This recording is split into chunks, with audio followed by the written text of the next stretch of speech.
Yes, it's that time again. Welcome to Spirit and Mind, where we are committed to discussing current events with faith and mental health perspectives. I'm Bishop Guy Robinson, and I count it an honor and a blessing indeed to be with you again and to be joined by my co-host, Dr. Jonathan Shepard. Great day, Dr. Shepard. Yes, sir. Good day to you, Bishop. How are you doing?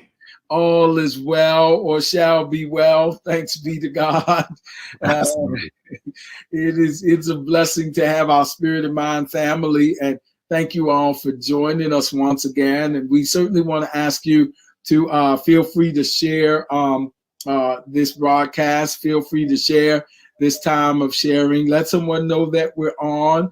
And there's several ways that they can join us, of course, by these Facebook media. And then, Dr. Shepard, what are some of the other ways they can join us? Absolutely. So social media networks always are good. YouTube, absolutely. But also, please go to our Spirit and Mind vidflex.tv website to where you can go and view this particular podcast episode or our previous episodes. They date back for several weeks, several months, actually. And so please go there, spiritandmind.vidflex.tv. And I'm certain that you will enjoy what you see over there. Absolutely, absolutely. And again, thank you, your Spirit and Mind family. You are such a blessing to us and our motivation and inspiration as the Lord has given us grace to share during these times. So we thank you so much for being with us. And of course, we normally start off, and we're blessed to have Dr. Shepard giving us updates. And so, Dr. Shepard, what are some things? What's going on? Absolutely, Bishop. As you know, this has again been a interesting week. We continue to deal with the vaccine distribution, the hesitancy, and the other things that go along with it. Governor Hogan just released the time frame by where I believe April 27th that all eligible adults should be able to receive the vaccine. And depending on which one you receive, 16 for Pfizer or 18 for Moderna. So by April 27th, imagine that, about 6 more weeks from now, it should be where everyone can receive a vaccine if they are interested in doing so here in Maryland. So that is important news. Also, today, I should say, is spring. Yes, spring starts today. When I say tomorrow will be the first full day of spring, but spring starts today on March 20th. It's a new season. It's a new day. So exciting. And let me tell you, Bishop, I am so excited about starting a new season. Man, I am. It's just resonating all deep down inside of me in so many different areas. I'm looking forward to starting a new season in different areas of my life. But let me share with you just very, very quickly what God had placed on me just a couple of weeks ago. So I like to have plants. I'm not a person who has a green thumb, but I like live plants. Okay. Yeah. And so I bought a couple of live plants just right after Christmas, and I bought 2. And when I bought them, I was like, okay, cool. Put them by the window. They're gonna be all right. 5 days later, that thing fell down. All the leaves just came off. I mean, not just one. I mean, just and I was like, I'm about tired of this. And so I bought another one, thinking that the one that I had bought was dead. I did not throw it away, but I kept it for some reason because I didn't want to give up on it. And so I bought another one that was very similar to it. Guess what happened? All the leaves fell off of that one too. Even faster. It's 3 days of that one. I was like, what is going on here? So even in spite of that, I went ahead and potted it in one of those nice planters, and yet there was no sign of growth. And so I asked the person where I got the plant from. I said, was it a bad idea to repot these plants during this time of year? And they said, actually, yes, because it's winter season. I was like, oh, yeah, that's true. It's winter season. And I was just thinking to myself, man, I'm about to throw these plants away. They're dead. There's no leaves. And actually, one of them actually had one leaf on there, Bishop. Can you imagine that? Had one leaf on there. And I was like, well, why is this one leaf still on there? And so I'm telling you, I was done. I was throwing this plant away. As of last month, February, I actually kept it for a couple of months thinking that I was, sometimes you want to throw something away and it just takes a minute for you to be done. But anyway, so, and I'm about to wrap it up here. So I said, well, let me not throw it away just yet, but I was getting ready to throw it away. And I started to see these little buds on the end of the branches. I was like, wait a minute, there's some growth here. And let me tell you, and Mr. Cat has a slide here, and I want to show it. On February 14th, that's what that plant looked like. You can see the one little leaf over there. And so I was like, wow, there's one leaf, but I started to see some little buds coming up. And then, would you know it, I said, well, let me just leave it alone right there. 4 weeks exactly, March 14th. Look at what that plant looks like now. Wow. In just 4 weeks, there is so many signs of growth, and it even looks better than that now because 5 days later, this thing is still growing. Thank you, Minister Cat. I hope you all get the picture for this, and I'm driving the point home. Here's point number one. Don't throw away, but don't throw me away in my winter season. That's the first thing I want to say. You can't. Don't throw me away when things are falling apart. And we're going somewhere with this for today's episode because we're talking about living your best life. You can't throw me away when it looks like everything has fallen apart around me, even when I've fallen apart emotionally, which is where we're going with this, because there's still some budding inside of me. And look how fast it just took. Only 4 weeks. Because I didn't give up on it and I kept it in the same position where it could get the nourishment that it needed by the window, by this, and continue to water it. And so in just those 4 weeks, it was a complete turnaround. What am I saying? Even in this episode, that God can give you the turnaround. Even in this episode, we're not going to throw you away. We're not going to put you out in the trash. I know I was getting ready to do it, but God said, don't throw away that promise. Don't throw away that thing that looks like it is now all in tatters and pieces. Don't throw it away in this winter season because guess what? Spring is here. It's a new season, and praise God. That's what I wanted to share with you all today. Let's not get weary in well-doing. It's a new season. Springtime is here. We got faith. We got the vaccine. Let's not throw away everything that we thought we should throw away because we've made it through the winter season. Listen, that is a word from the Lord for somebody. Oh my goodness. I hope y'all hear Dr. Shepherd not just sharing his testimony, but sharing a testimony that has scriptural backing. Oh my goodness. While you were talking, it reminded me of Luke 13 with the parable of the barren fig tree. And the landowner came and said, listen, this is not bearing any fruit.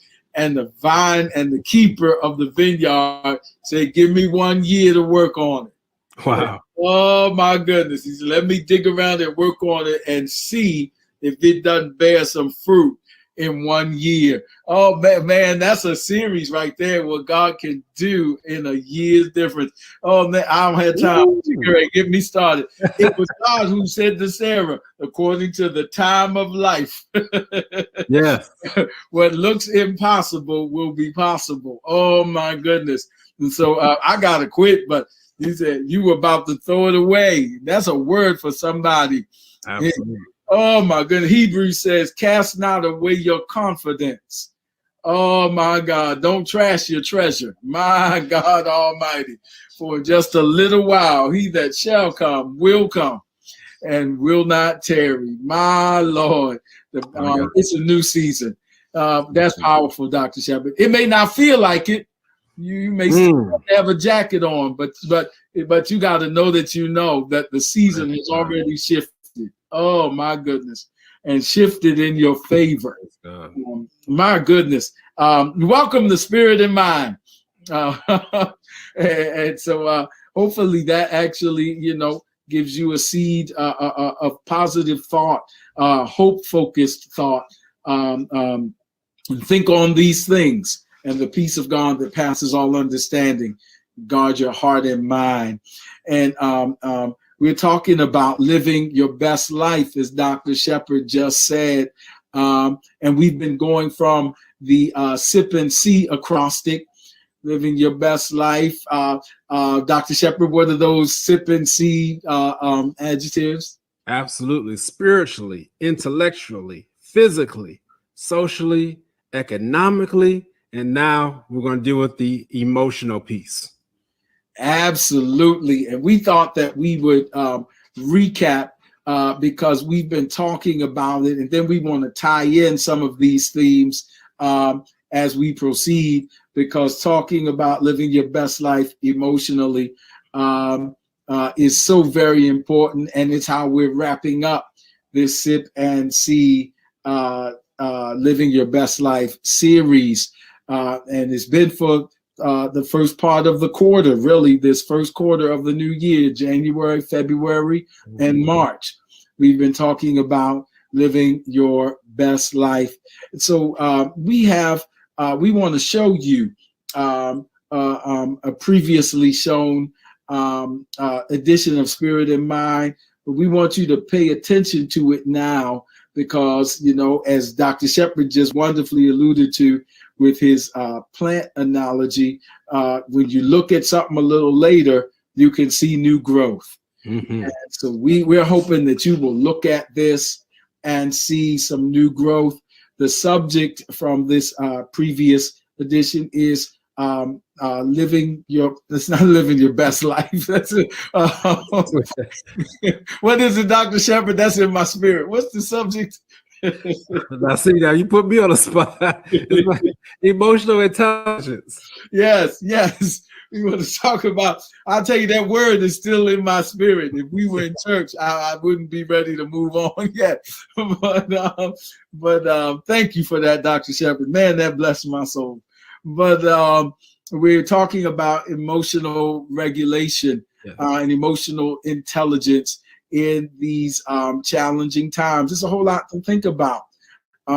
Yes, some restrictions have been eased with regards to prohibitions in this pandemic, but there's still a lot to think about, still a lot of responsibility that we have to assume, still a lot of precautions of which we have to be mindful.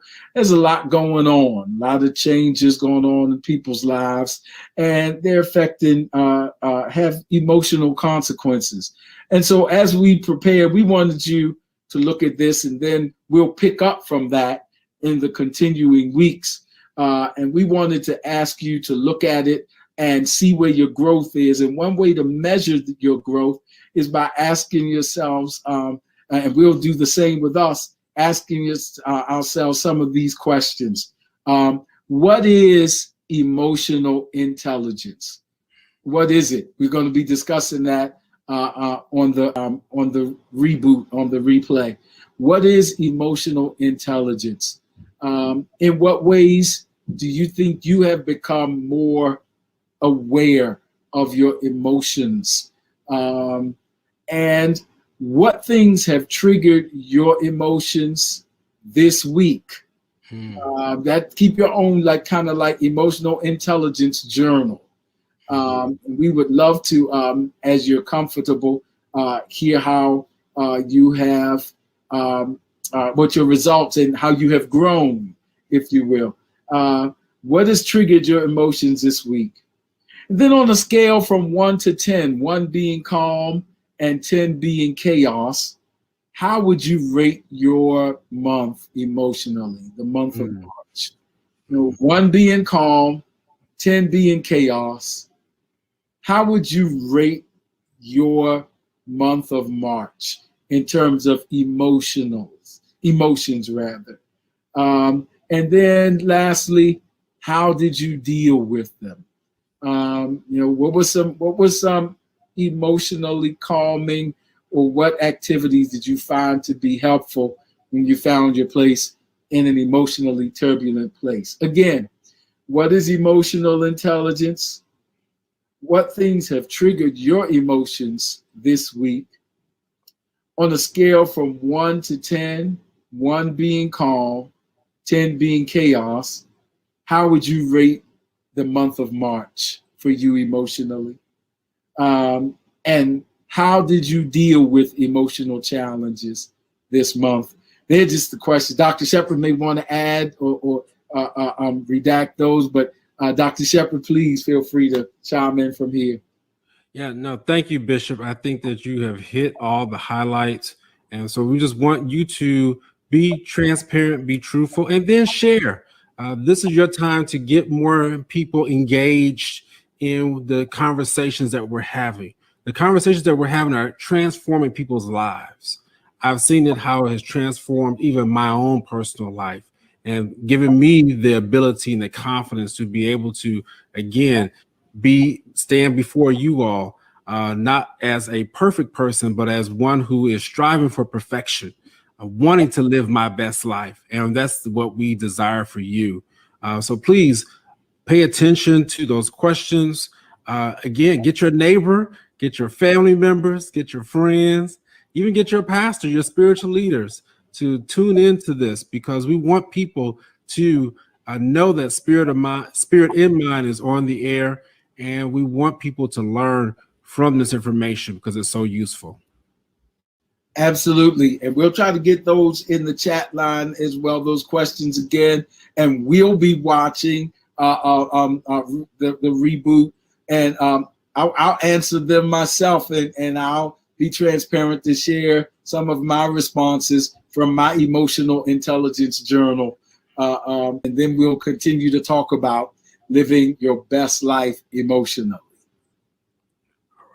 Thank you all, and please enjoy the replay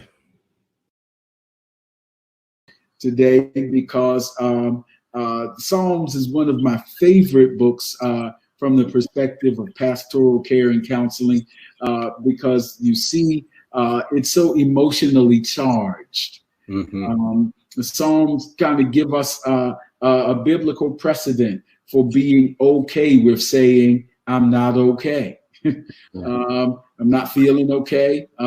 And so we see the writings of David and others who are profoundly in touch, in my estimation, with their emotional state as people of faith. Psalm 32 talks about blessed is the man in whose spirit there is no deceit, and this kind of being able to be transparent with who I am and what I'm feeling. And he goes on to say, when I kept silent, Dr. Shepherd, this moved me in Psalm 32. He said, when I kept silent, so I could feel it in my bones, this psychosomatic kind of thing. Psalm 42, he says, my tears have been my meat and drink day and night. And why art thou cast down, O my soul?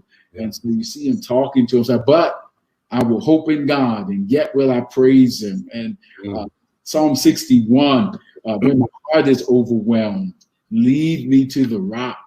And so so we see these consistent expressions of someone who has if you will, awareness of his emotional state, even as a person of faith. And so today we want to talk about emotional intelligence. And Dr. Shepherd is going to give us a little insight on what emotional intelligence is and how it can be helpful to us in these emotionally charged times. Dr. Shepherd, help us out. What is emotional intelligence? Absolutely. Absolutely. Thank you, Bishop, for that segue. I must comment just real quickly as you're talking about the repairs that are going on inside your house. And I don't want to lose that point, because really this is a time for us to look internally to see what repairs we need to do inside of our own building, our own physical body, and our own spiritual selves. And so I don't want to lose that point. You really hit that during this pandemic as we're shut in. Don't forget to check in even on your own self. And thank God that he's allowed for that time. And I'm thankful for the repairs that are going on, even inside of me. So with that said, emotional intelligence. So this is something that, a lot of people believe that they have, but find themselves falling short of. So emotional intelligence. It accounts for the importance of emotion in social interaction. I'm going to say that again. It accounts for the importance of emotion in social interaction, and is the ability of an individual to learn to respond in an emotionally healthy way. All right. So I wish somebody could kind of summarize that in your comment section and make sure that that you got that. So emotional intelligence, it accounts for the importance of emotion in social interaction. And let me tell you right now, that is so important. As we have been so quote unquote socially distancing, you have seen a rise in emotions. I've talked about it several times on this show, where increased irritability when people are driving their cars, the increased sensitivity and the anger, and even anxiety that people have as they go out into the stores and different places of where to purchase things, the markets, restaurants. God forbid you sneeze and you see people almost run for cover. And then even people get angry at you when they tell you that you got to wear a mask. It is unbelievable. I was in a place of business this past week, and they asked this person to put the mask on, and the man got angry. Literally, I thought there was about to be a fight.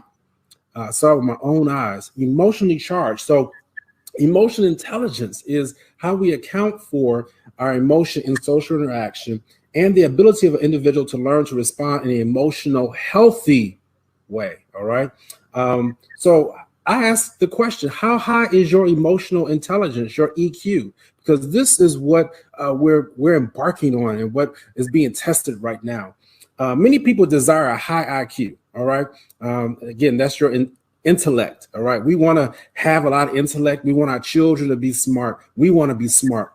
But in doing so, have you traded in a high EQ?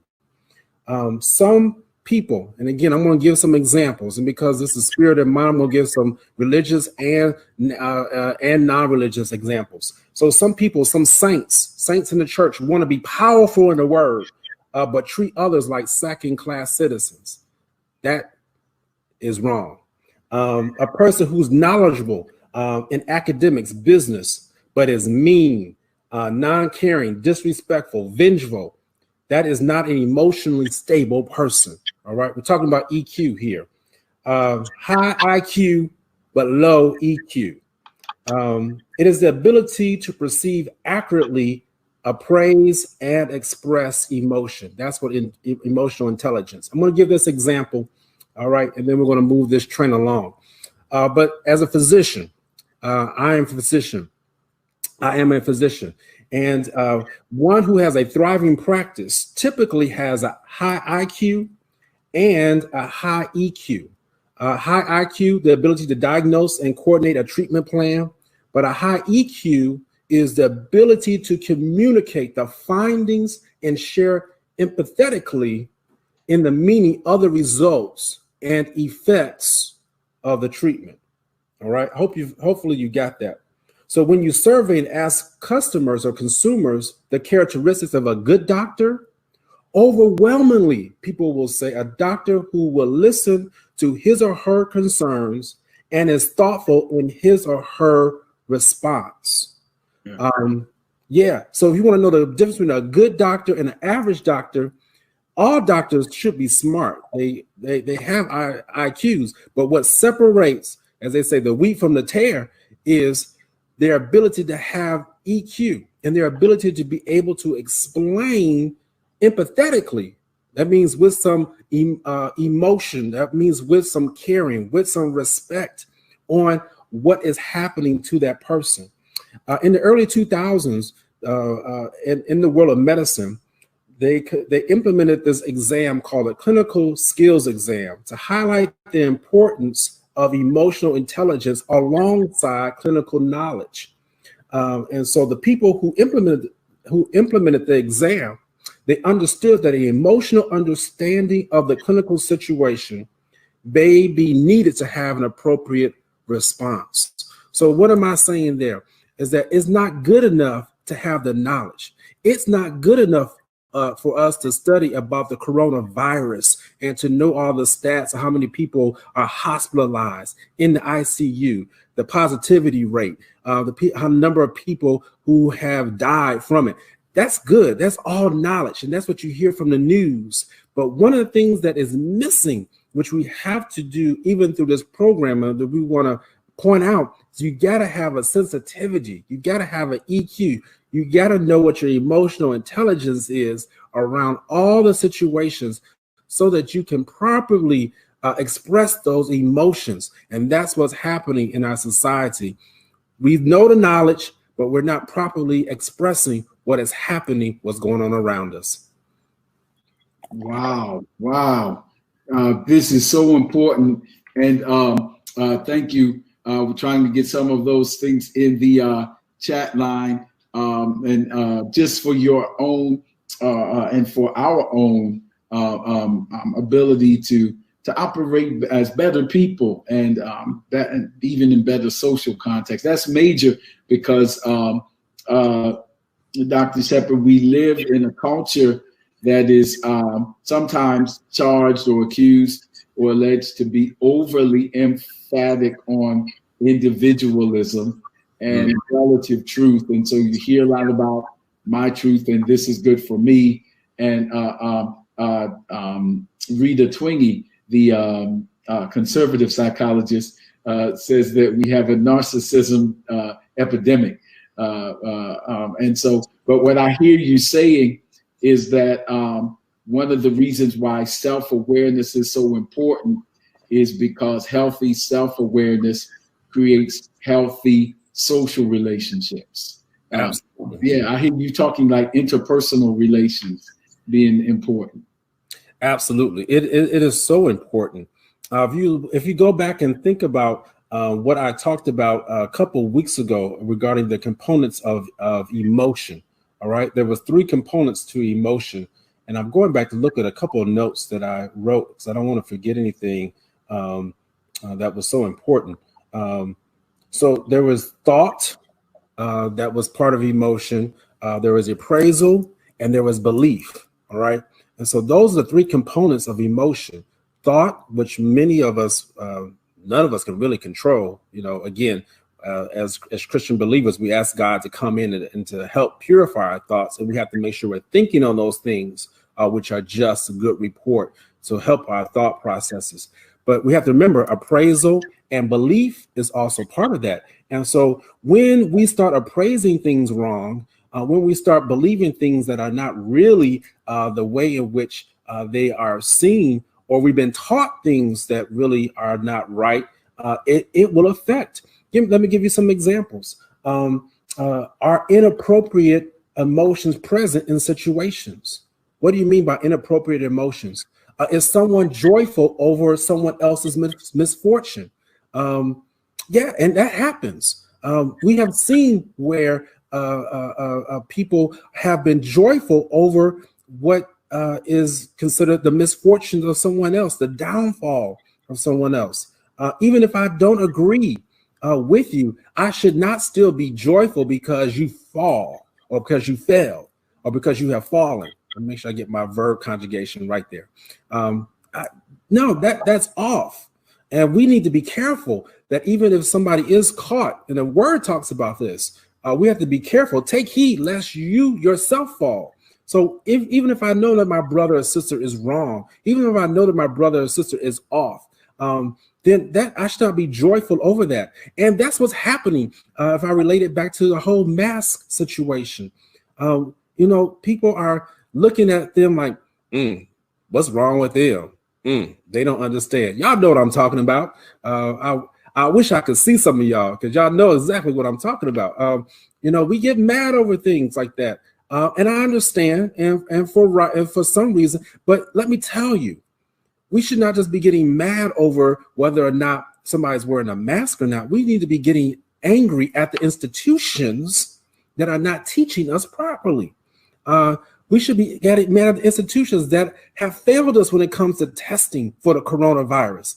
There is no way if we tout ourselves to be the number one healthcare or provider of healthcare in the world, or we have the number one experts, but yet we can't facilitate testing. Arizona, if there's anybody out there from Arizona, my heart goes out to you all. They have a positivity rate. I just saw this in the news last night, 27%. That is ridiculous. 27% positivity rate of the coronavirus. And so what are we doing about helping that situation as opposed to getting mad over, well, this person's not wearing their mask. This person's not wearing it. Yes, we want you to wear your mask, but let's make sure that we properly channel our energy and our EQ to where it needs to be placed. I hope this is making sense. It really is, Dr. Shepherd. And it's provoking this question from me, and I'm so glad you were led to go this way, because that was going to be my question to you, was how do you think that emotional intelligence and emotional regulation can be relevant and applicable as it concerns a couple of areas. We'll get to some others, but the first one was as it relates to this pandemic. And I asked that because of this. There seems to be a distinction between how we feel in this culture about the pandemic, which is tired of it, over it, want to live, got my freedoms, feel like being free. And so there's this distinction between our emotional reaction to this pandemic, because it's been, 4.5 months, maybe 5, March, April, May, June, July. But it feels like forever. Right. And so there's these feelings of frustration. There's these feelings of fatigue. There's these feelings of, okay, I'm used to it now. It's just a part of our lives. So let's go ahead and do what we're going to do. And that's the emotional side that there seems to be. But then there is the side of the reports that 36 states are reporting increase in infection, and some think we're on the road to relapse. And so there's what the science is saying, and then there's how we're feeling. And so how might do you think we're being more guided by our emotions, and whether they be emotions in politics, emotions in institutions, or are we being guided by our, by more rational sides of our emotional intelligence? Well, Bishop, I think it depends on who you ask. Now, most people out there go say we're guided by our emotions. I mean, we are emotionally charged people. Even though people don't want to admit that, but that is such truth right there.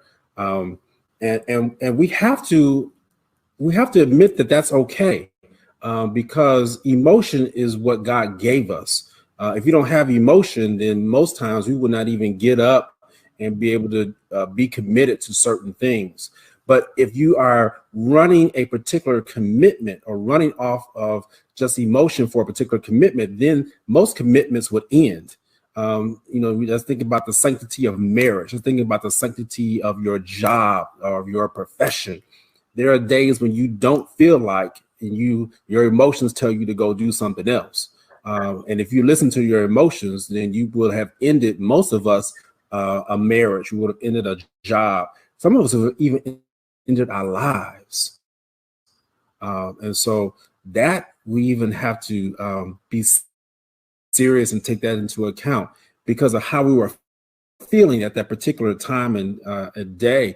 We would have ended literally our destiny. And so I do believe that we right now in this country, if I had to take a poll, we are running more off of emotion versus the scientific facts that are guiding us through this pandemic. And when Bishop, I'm looking to segue into this particular article that I shared with you over this past week, and as I was reading and studying it, religion as itself can really. Hold on one second. Siri's trying to talk to me. Thank you, Siri. I did an amen, Siri. She will do that. We're looking at how religion can be on both sides, on both ends. When we look at religion, it can be part of the problem and it can be part of the solution. You might say, well, Dr. Shepherd, how can it be part of the problem? Well, let's look at some of these things that have been said that have been based off of emotion, based off of what people are feeling. We've had certain televangelists, certain mega preachers say that this whole virus is a hoax and that God's wind is just going to blow it away. Yeah, okay. If God's wind, I'm still waiting. All right. I'll just say that. I'm still waiting on God's wind to come on through. He's capable. But as you see, this thing is here and it's here for until God says it is going to be up. And he hasn't said that yet. And so we need to make sure that we educate our congregants about things like this. You opening up our church doors with no type of precautions, with no type of guidelines, just letting us go forward and doing whatever we want to do. That's when religion becomes a problem. You're sitting there fighting about your freedom of religion and you're not caring about the health of people. That's where the emotion really needs to step in. And that's where I said earlier, I need to check the EQ of some of these leaders because they're sitting here fighting about their right to freedom of being able to assemble themselves, but yet they're not caring about the people whose lives they put it in jeopardy when they come together and don't abide by those rules. There is something wrong there. And you'll never get me to agree with somebody on that because there's something off there. The word states specifically that we are to care for others as we would care for ourselves. We're to love one another. So something is off there. If you don't understand how you are putting someone else's lives at jeopardy with your decision making when it comes to religious gatherings. But then religious gatherings can be a part of the solution. Because if you're abiding by those rules and you're abiding by the local public health guidelines, then you should be implementing those things that allow for people to get the relief. We know that religious services provide the relief from anxiety. They provide the education. They provide the spiritual connection that people are so desperately in need of during this time. So we have to make sure that we balance out the two. But and those who know me, I'm bold. I would even attest that you need to check the EQ of your spiritual leader right through here because that is important. And you can test it by knowing whether or not are they caring for their saints or the congregants that they have shepherd over or have leadership over during this time. Absolutely. Absolutely. You raised some powerful points as always, Dr. Shepherd. And it reminded me, of course, and I'll bring everyone up because our viewers are part of Spirit and Mind too. We've been dialoguing and sharing and looking at some scholarly research as it concerns this mindset of emotional intelligence, emotional regulation. And in these are very emotionally charged times. Carla McCoy writes, and it's so true, that this pandemic has caused us to become so uncomfortable that our emotions are heightened. And making this distinction and testing, I think this is a time to test the EQ of leadership, inclusive of spiritual, inclusive of political leaders, inclusive of industry leaders, inclusive of administrations, and what is the emotional quotient of persons who are deciding whether schools open or whether we come back to work, CEOs, all who are making these powerful decisions that are emotionally charged. One of the sources we were referencing, we just kind of like to nerd out on this stuff a little bit in between Spirit and Mind broadcasts. But Tess Wilkinson Ryan, who's a professor of law and psychology at Penn State, has a fascinating article. And here's the headline: "Our minds aren't equipped for this kind of reopening." That's the title of it. Our minds are not equipped for this kind of reopening. And the thesis is that this is creating a psychological swamp and confusion for us. And it's fascinating. Dr. Wilkinson Ryan talks about the fact that pandemic decision-making involves at least two complex cognitive tasks, which results show that we have challenges with en masse, in a broad generalization. One is moral reasoning. Is it right to reopen, in other words? What are the moral responsibilities we have, not just to ourselves, but to others who are being affected and impacted? And then secondly, risk evaluation. We're not good at making some of those risky assessments, according to what she cites, really a century of research, that we go for what is the easiest and most really immediately gratifying decision. And so this idea of knowing where we are emotionally and then being able to even balance it with, if you will, I don't want to put these at ends, but being able to rationalize how we feel with some more rational understandings and having this dialogue and coming to decisions that way. So that's so very important.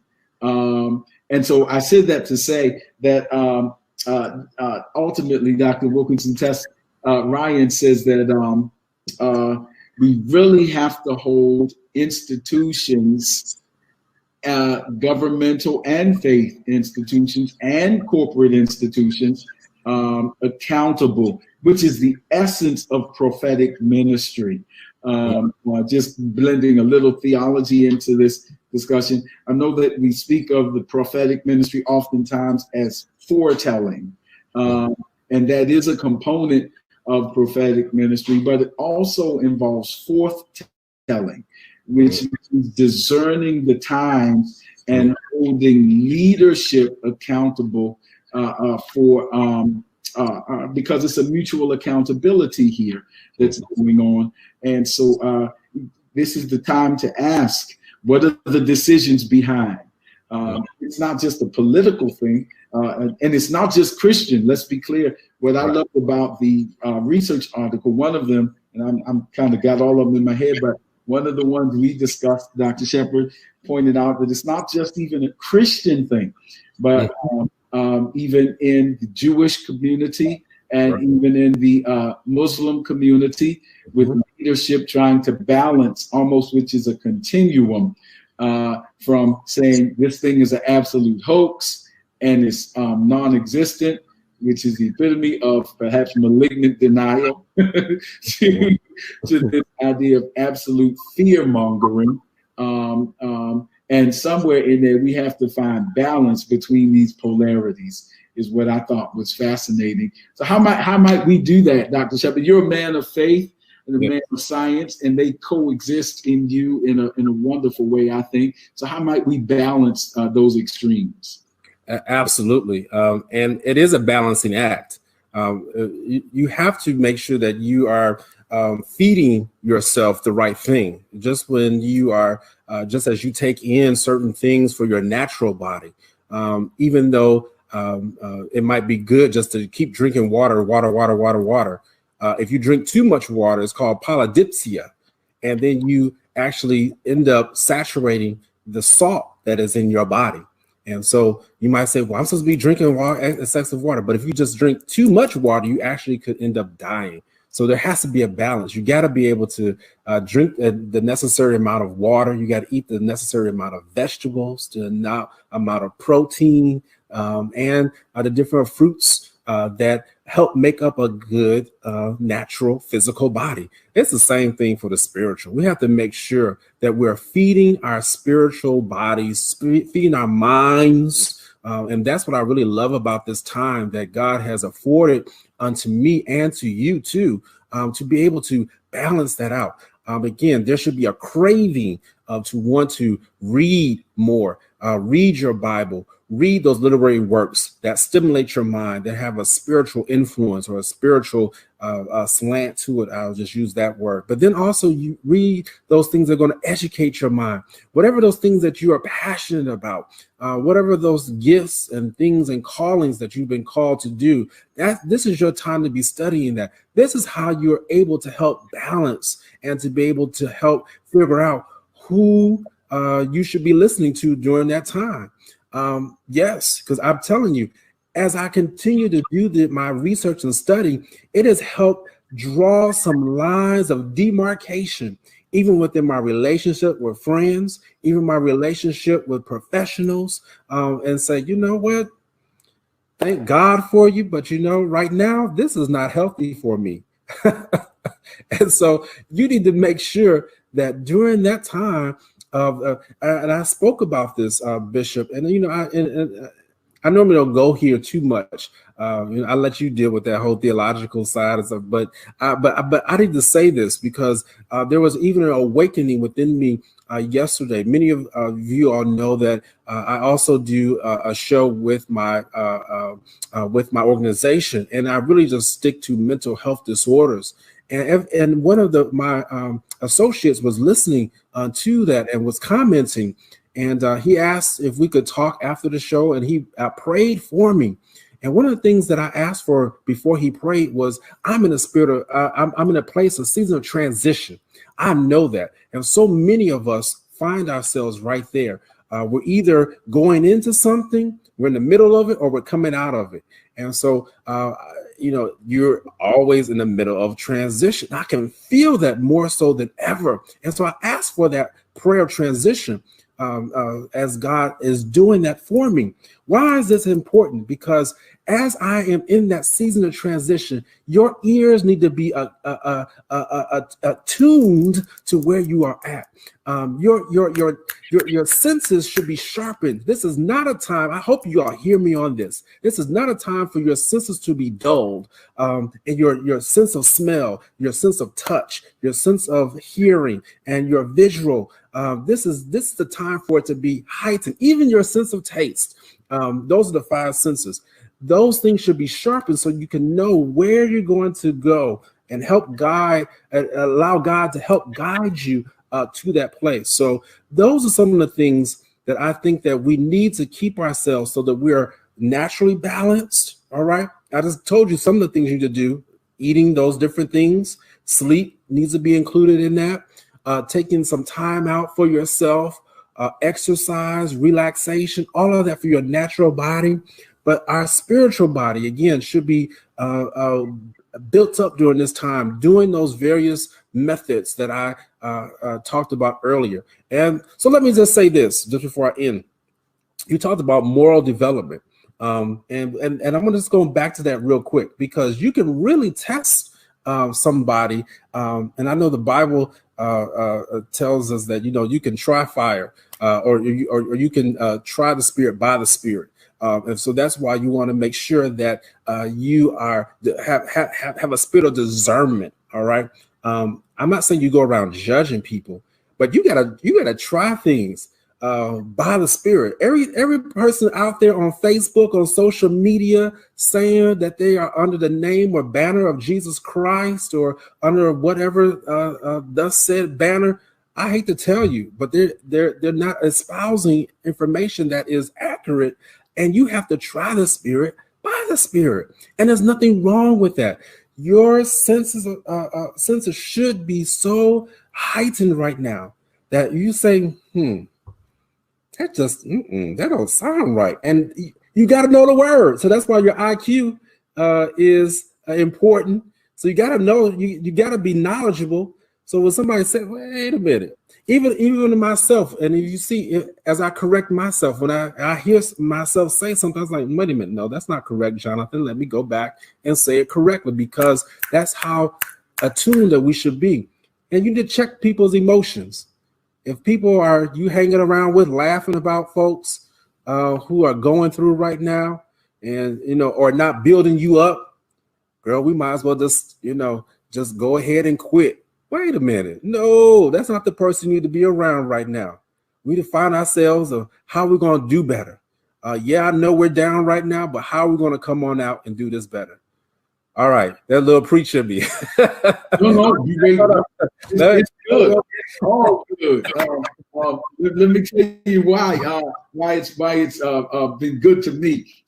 Because what I hear you talking about is this idea of emotional intelligence and self-awareness, to know where our emotions are, to be able. I got a couple of things. One, and what you're talking about, and checking yourself in this time, this ability to engage in self-talk that is healthy. First of all, we see it in the psalm. I think I just quoted the song. We said, "Why art thou cast down, O my soul?" This is how we feel. Mm-hmm. But this is what we're going to do.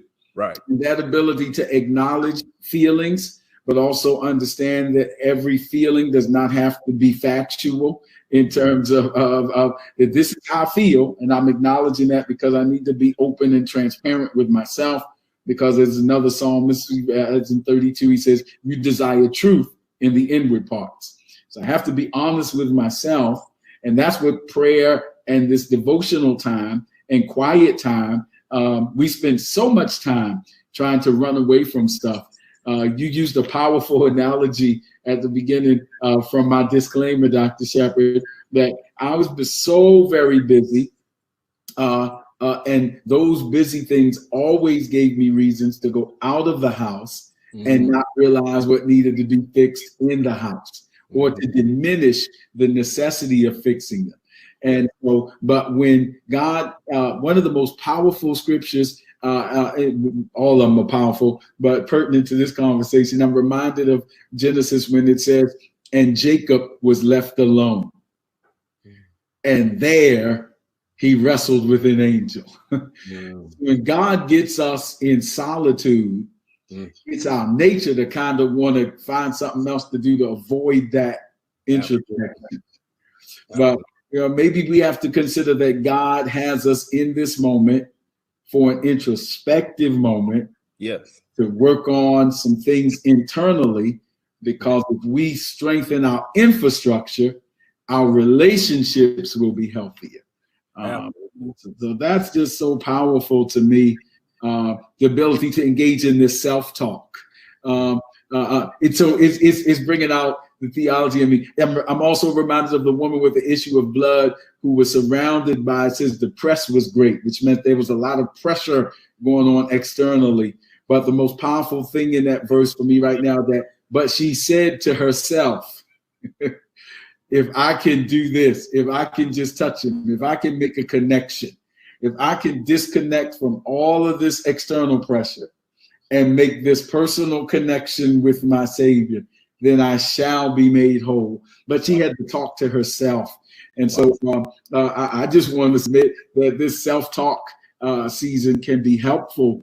It can build us up. And if we don't run from it, but if we allow the Lord to show us some things that need to be done internally, and maybe that's a reason. It's not the first time in the scriptures that the scriptural precedent for God making the temple inaccessible, for making the temple unavailable. It happened when they were in Babylon. It happened when the temple was destroyed again in 70 AD by the Romans. So it's not the first time in the history of Christianity that God has made the temple inaccessible. When the temple was inaccessible, the prophets rose up. And the prophets began to discern the culture and the times and to speak truth to power. And so it seems to me that that's the season we're living in right now. A community is still important. In fact, that article said one of the ways that the church can help, I was moved by that, is to be to empower resilience, to empower hope, and to look out for each other. And the most harmful things that we can do is to be self-absorbed. There's a difference between being introspective and being self-absorbed. Wow. And so and so they are just powerful things that provide an opportunity. But Dr. Shepherd, here's my question for you. One of many that have come into my mind. But when we talk about emotional intelligence, could you talk a little bit? I want to address this matter that sometimes emotions are so strong, even if they aren't right, they're so strong because they're tied, and you and I were talking earlier, they're tied to our beliefs. But can you talk a little bit? I think that one of the things that makes them strong is that the emotions correlate with somatic things, adrenaline rushes, and are there biochemical things that happen that make the emotions seem even more real even if they aren't right? Oh, absolutely, Bishop. Wow. I gotta go back. I'm gonna answer your question for that, but I'm gonna go back to something you said earlier. So this has just been powerful today. It really has been helping me. And even in this, I hope people understand that this show is more than just us dialoguing here. We are providing this self-care that many people are looking for. And I say self-care because you should be able to take this knowledge and be able to feed yourself, your natural and your spiritual self, so that you're taking care of yourself. So that's what I mean by self-care. So yes, Bishop, there are some physiological things that occur definitely with emotions. And so there's increased heart rate, increased breathing, that occur when people get excited or emote. You notice it even when you go into houses of worship. You can tell when somebody is having a good day versus a bad day in the house of worship. You can almost tell with certain people. And again, I'm not bashing. I'm just saying you could just be the observer of people. You don't have to be a psychiatrist. You can just look at this and say, oh, okay, so-and-so she feeling it today. You really see it in the choir. When the choir is really going forth, you can just tell, okay, oh yeah, they on it today. And of course, Bishop, being a man who studied music, but then you look at them, some days they walk out, he's like, oh God, I don't know what we're going to get today. and a lot of it just has to do with the emotion. A lot of it has to do with what just happened even prior to.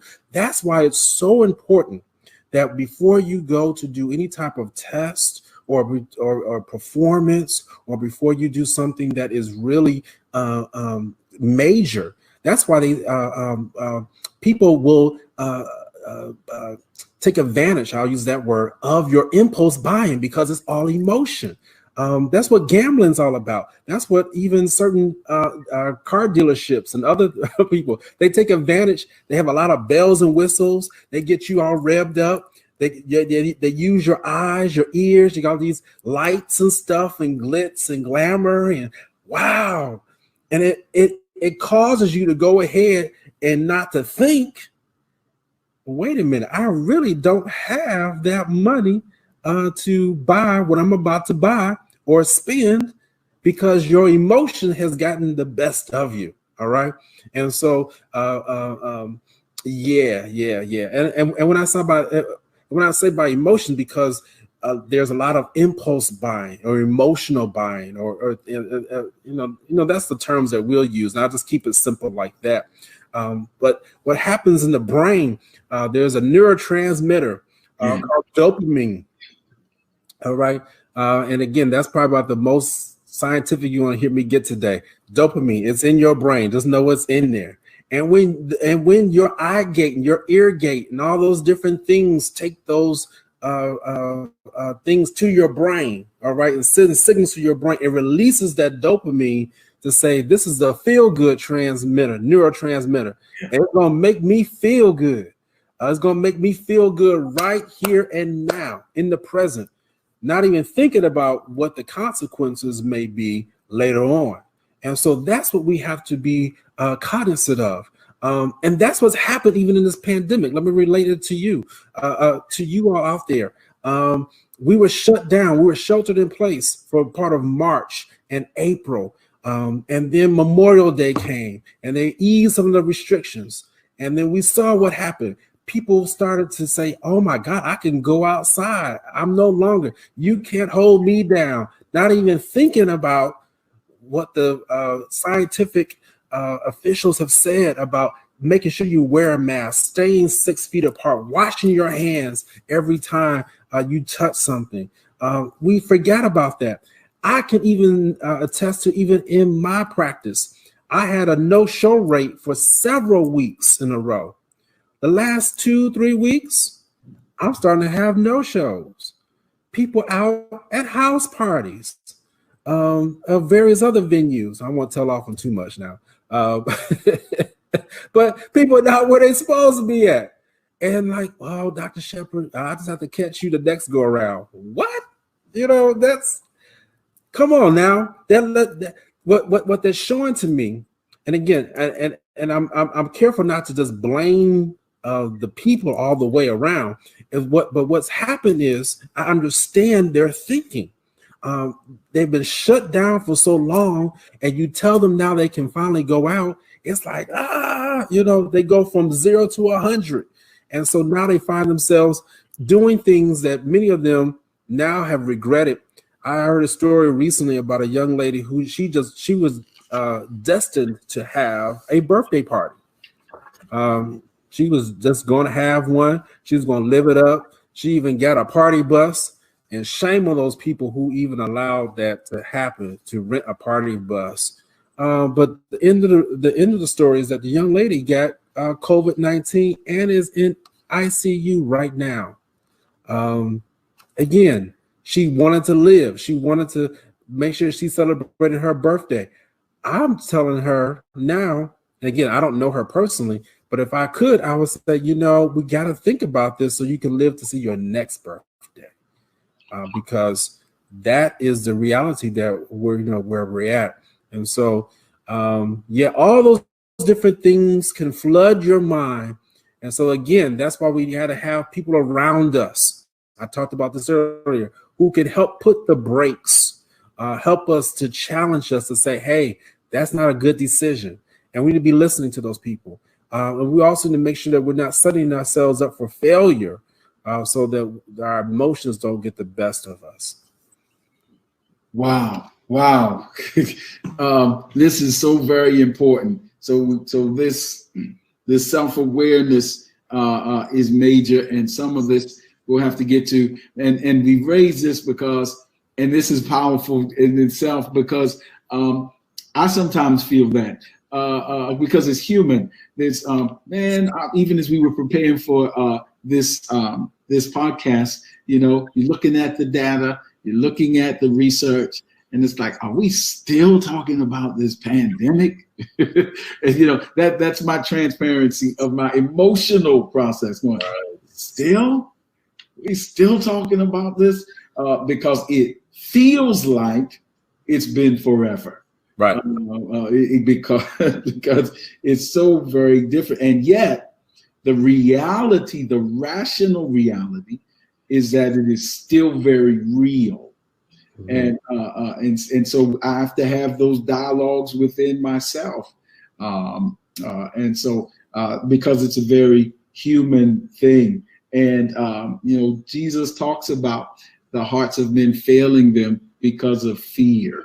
And so we're trying to find this balance between being absolutely fearful that again, that scholarly research is showing, and the extreme of totally, like, again, I call it malignant denial. It's acting like it's not there to the point that it becomes dangerously life-threatening, right.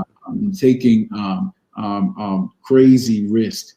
And so we haven't gotten to, and perhaps because we're in our last 5 minutes, so Dr. Shepherd, we didn't even get to discussing emotional intelligence, not only amid the pandemic of COVID-19, but we haven't talked about, and perhaps that's where we'll pick up next week, and we'll probably carry us emotional intelligence as it concerns our ongoing issues with systemic racism, with some people, again, on the same continuum.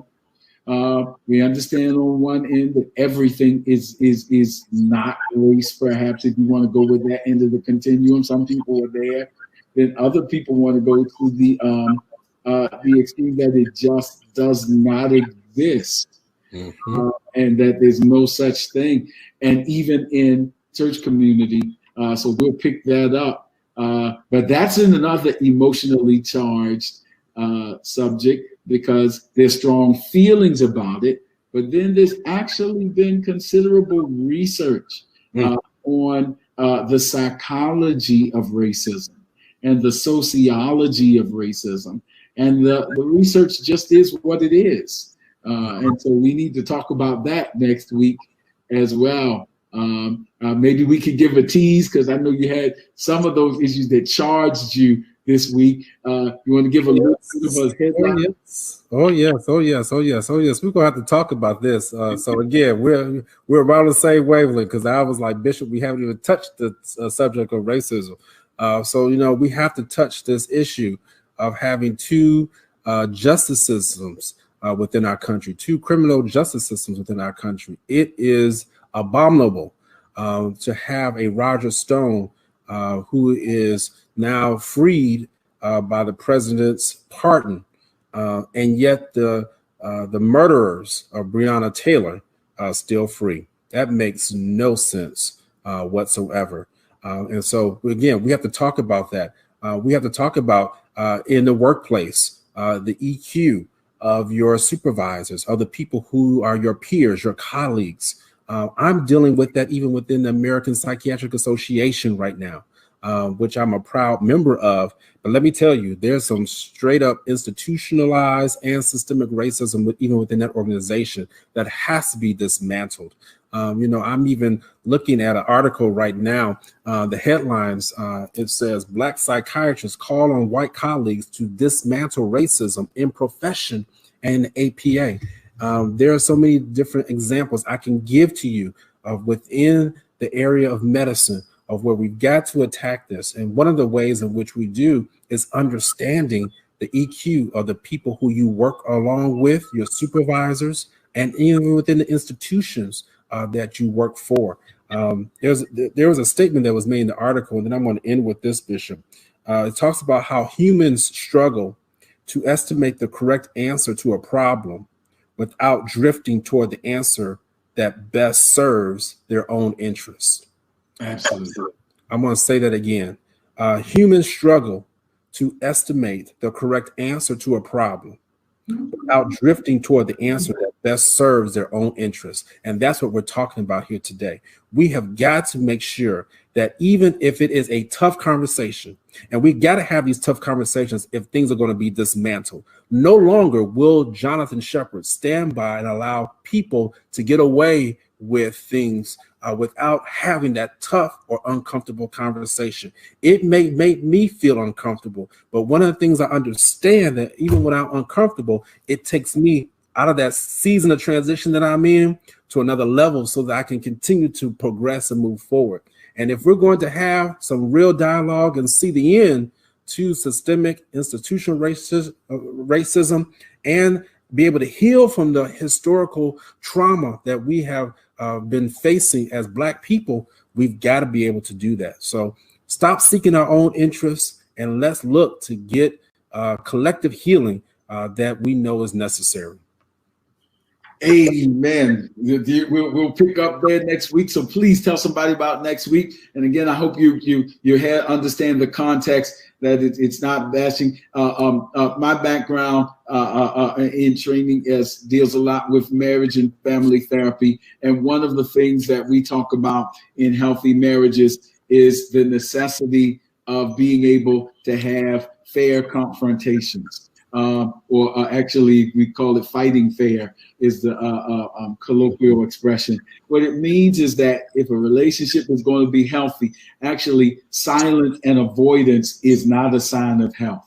Some people brag about that and say, we never disagree. We never argue. Well, the marriage and family therapist side of me would beg to differ. What it means is that you repress a lot of emotions. Right. And you avoid a lot of stuff. Because the idea of a healthy relationship is not avoidance, but it is healthy confrontation.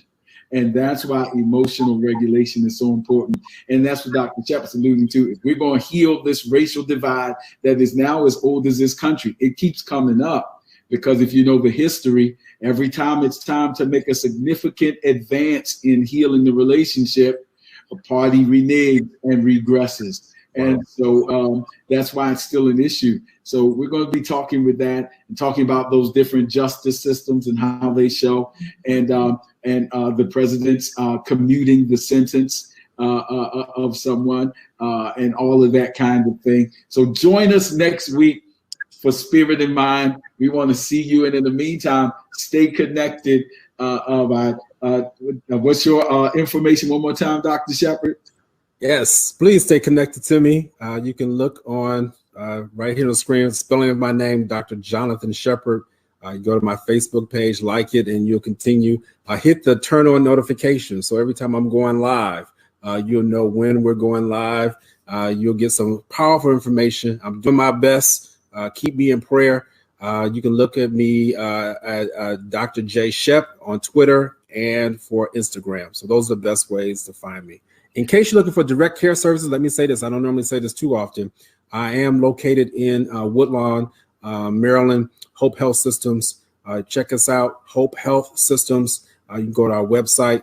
And if you're looking for any direct care services because you know, or you or somebody in your family or someone you know is in need of direct care services for psychiatric or mental health services, please look us up. We'll do you some good. All right.